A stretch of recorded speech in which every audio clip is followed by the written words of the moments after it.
Actually, the mixing of money in economy becomes a very involved question. The process, go and buy things, and it is their money which gets mixed up with other money in grocery shops. Now you go and buy, and maybe you are given in exchange the same money which was a process earning, so-called earning. So will that be haram? Why not? Because in economy the transactions must be studied separately.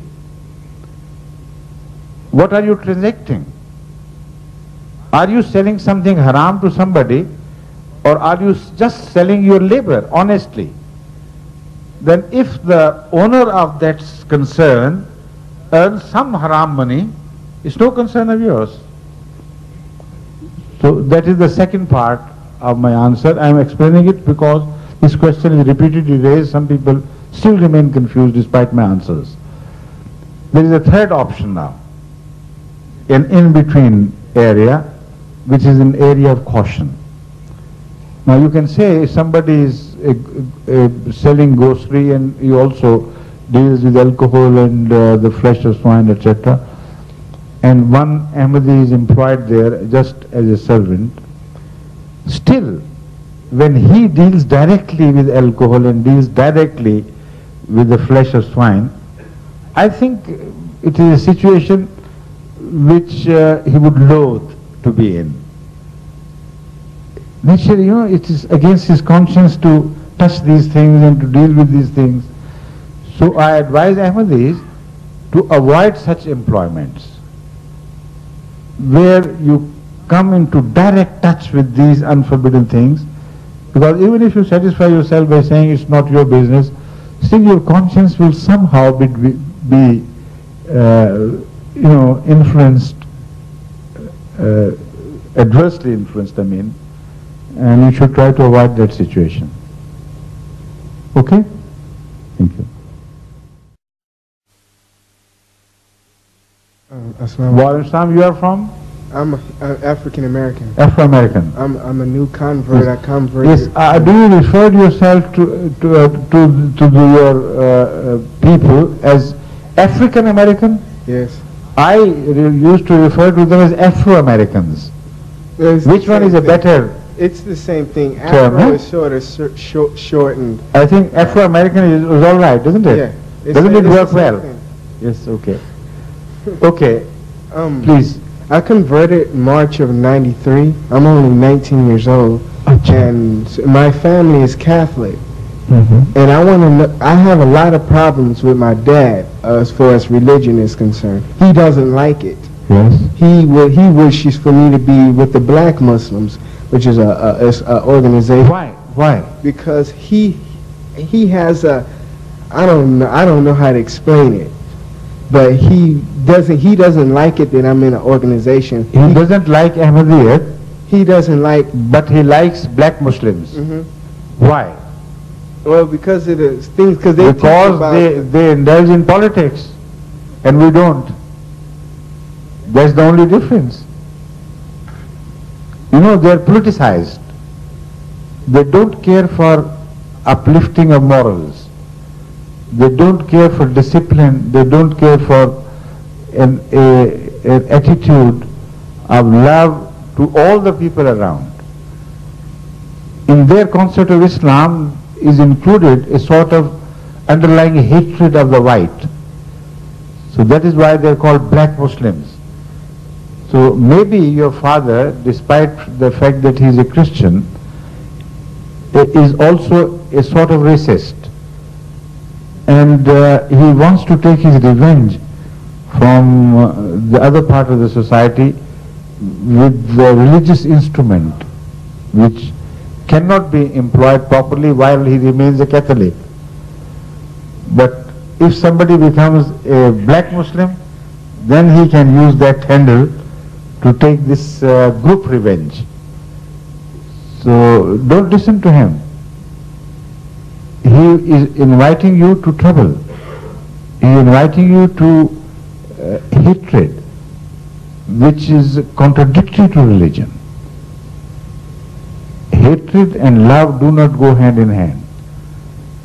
And all religions, if they are true, must preach love, and love is a much stronger instrument to take your rights than the instrument of hatred. Remember this, that hatred, when it is practiced by a weak person, becomes a suicide for him. A stronger man with hatred can become a despot and can run away with it to some degree. But his, sometimes his progeny, sometimes those who follow him do suffer at last. But that is a law which is operative over a long period of history. I am talking now of individual laws. Hatred, if used as a weapon by a weak person, will always turn against him. So, even if one is not religion, one should use the grace sense God has provided him with, and should not think of hatred while you admit that you are weak. That is why you have been oppressed. Love, on the other hand, is the strongest weapon that a weak man can use. Love can conquer the most powerful person on earth. And once he is conquered by love, then he stands trembling before a weak person, like monarchs falling into love with a frail lady. You know how they sell even their kingdoms and all their wealth and property for the sake of winning the favor of a lady who may even be sold out to foreign interests. That is what has been employed by KGB to a great degree, and we hear from the KGB side also by CIA. Whether right or wrong, but we know in principle this is right. Love can do wonders. So instead of hatred, we invite you to love. Not as a KGB style love, of course, but the style of, the love of the style of the prophets. Okay? He also has a bigger problem with the fact that most of the members here are Indian and Pakistani. He has a nickname, he calls them camel jockeys. And I don't like that. Camel jockeys.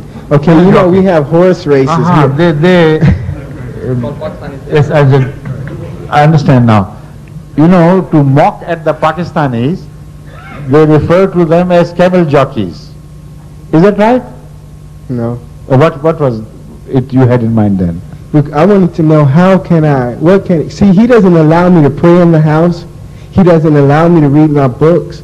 And he doesn't allow me to talk about Islam to his wife and, you know, the other Does kids. he practice Christianity in his house? Yeah, he's a Catholic. No, does he practice Christianity in his house? Yes. And does he? Mm-hmm. So you better go for some money he has in his house and grab it and try to run away with it. When he tries to stop you forcibly, you tell him, if you don't let me practice Islam here, please at least practice Christianity. Instead of taking the money back from me, give me the other which is you are hiding somewhere. So for God's sake, be honest to yourself. Either let me practice Islam or you practice Christianity yourself. Because this is the Christian teaching. You know, once in Pakistan, an Ahmadi Muallim Waqf Jadid, the one who was a sort of half-taught, semi-taught or trained preacher in our scheme of providing teachers to the villages at a lower level of knowledge. Now, he was posted in an area where in those days American missionaries, with the help of US aid, milk, food, etc., were attempting to convert the scheduled castes of Pakistan. And they were impressed, you know, they went there with